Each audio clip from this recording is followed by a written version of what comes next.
Isang mainit na hapon sa atin lahat mga master. Welcome sa channel natin, Geomotology. For this vlog is magpapalit tayo ng gulong sa pinakamamahal nating Yamaha XSR 155. So wag na nating patagalin. Roll intro.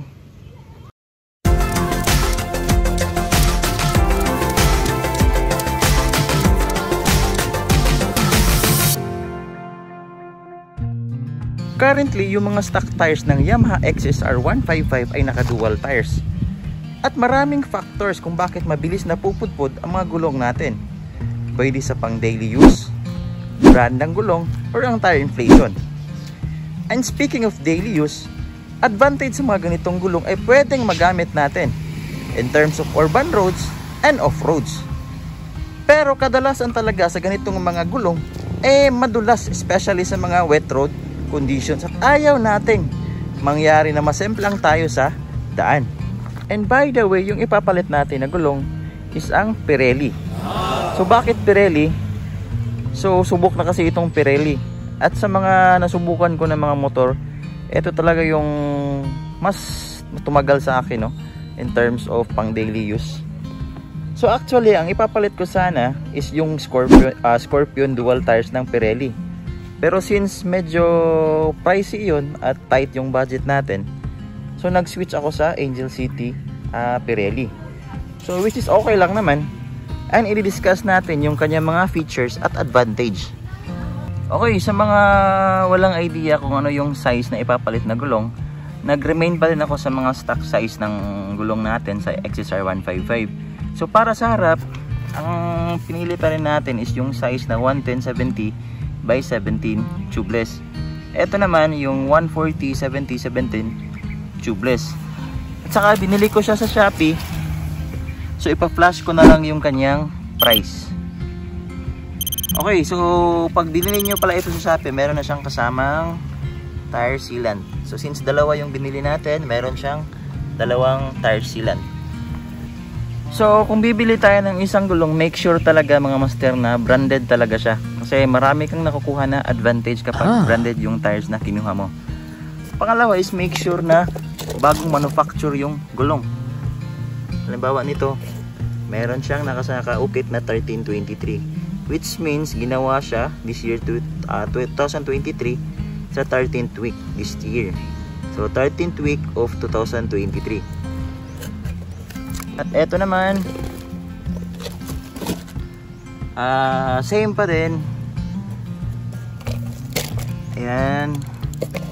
So eto 2023, ibig sabihin yan ginawa siya 20th week of 2023. So ayun lang, pag-usapan natin ang kanyang mga special features. Ilang features na makukuha natin sa gulong na ito, ang sabi ng Pirelli is pina-improve nila ang kanyang contour. Ibig sabihin ng contour mga master is yung gaano ka roundable yung shape ng isang gulong. So according to Pirelli, it has a specific multi-radius contour design. Ibig sabihin lang nun, dahil perfect circle siya, meron siyang uniform na contact patch area. Ibig sabihin nun, kapag lumalapat na ang gulong sa kalsada, meron siyang pantay na pagkapudpod. Kasi kapag may pagka-oblong siya ng konti, hindi ganun ka pantay ang kanyang pudpod, which means madaling nasisira yung quality ng isang gulong. Pangalawa naman na features ng isang Pirelli tires is mas pina-improve niya ang kanyang grooves design. So pag sinabi nating grooves, ito yung kanyang mga shapes and irregularity sa isang gulong. So ibig sabihin yan, according to Pirelli, it evolves a thread pattern and groove geometry. Ibig sabihin lang nun, dahil sa grooves na ito na pina-improve according to Pirelli, mas na-eliminate niya ang kanyang kumakapit na tubig sa gulong. Kasi kapag medyo nakapasok yung gulong sa mga threads ng isang gulong, dyan nagsisimula nag-i-skid yung gulong or nasisemplang tayo. So napakadelikado. So through improving the groove design, nagbibigay ng confidence sa isang rider kapag nagmamaneha tayo on a very wet condition. So confident tayo. Pangatlo at isa sa mga pinaka-importanting features ng isang gulong is ang kanyang structure. So according to Pirelli, mas pina-improve nila ang kanyang structure. Meron na siyang pinaka-solid na robust carcass. So pag ibig sabihin ng robust, hindi yung ina-advertise ni Tolfo na robust. Ito kasing gulong, meron kasi ito mga layer. So multi-layers ito na level ng isang gulong. So yung mga pinakailalim nito, yung layer nito, tinatawag itong carcass. Ibig sabihin ng robust carcass, mas pinasolid niya ang kanyang layer. So ganito kasi yan, kapag yung gulong is lumalapat na sa isang kalsada, na-stress kasi itong mga yung goma, na-stress. So kapag hindi siya ganun ka-solid yung pagka-manufacture niya, mas madaling na napupudpod yung isang gulong. So through a robust carcass, so ibig sabihin yan, mas pinatigas yung kanyang dampening capacity. Yung resistance niya sa stress and usage is tumataas as a result of high durability of any kinds of road. So pwede naman siya in any kinds of roads, sa urban roads or even sa mga off-roads. Not necessarily talaga na kailangan mag-dual tires tayo para mabagay yung gulong sa isang road condition. So pwede ito. Okay, since nalaman nyo na yung basic infos regarding sa isang gulong at ano yung mga features ng isang Pirelli tires, so salpak na natin tong gulong na ito sa Yamaha XSR natin. So let's go.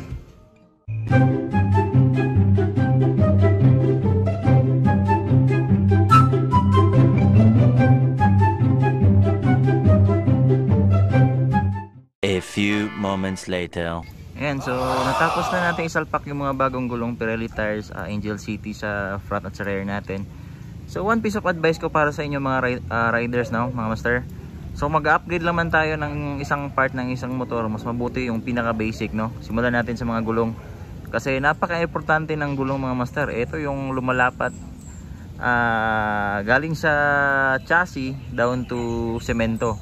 So kapag hindi worthy at saka responsible yung isang tire, napakalaking chance na madisgrasya tayo. So medyo magkakaproblema tayo dyan kapag nasemplang tayo, So mas mabuti mag-invest tayo sa pinaka-importanting parts ng isang motor. So second option na yung mga accessories natin. So yun lang yung piece advice na masishare ko. By the way, kung mag-change pala kayo ng gulong, huwag nyong kalimutan yung PSI ng isang gulong, ha. Dito sa harap, yung PSI na hangin sinupply natin dyan is 22. Dito naman sa likod is 33. So yun lang. Sana meron kayong natutunan sa vlog na ito, and comment kayo sa comment section below kung meron kayong mga negative comments or positive comments. Ma-appreciate natin yan. So hanggang dito na lang, and ride safe sa ating lahat, mga master.